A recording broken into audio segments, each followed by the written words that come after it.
মেয়ের মেয়ে খবর শুনে মেয়েদের যাওয়ার হতে বাইসাইকেলে রওনা দিছিল আর কি। এটা ওর কিছু দূর যাওয়ার পর একটা ওই সিডি বক্স কাম্পানি আছে, তো এটার মধ্যে একটা বাইসাইকেল উঠতে লাগে যে যাবো ধাক্কা লাগবে, ধাক্কা লাগা একসাথে একটি করে সরা মারতে করে গেছে। পাশের লোকজন আসলে তারা দেখছে, দেখে সেটা মেলা মেলা করতে জীবিত রেফার করছে।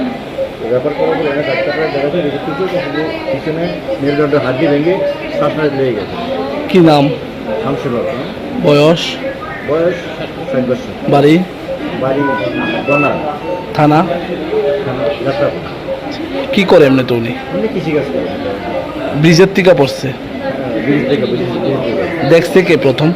প্রথমে গ্রামের তো বাড়ি বাসের লোকে তারা দেখছে, জলের থেকে উঠাইছে ওনারে? জলের থেকে উঠেছে।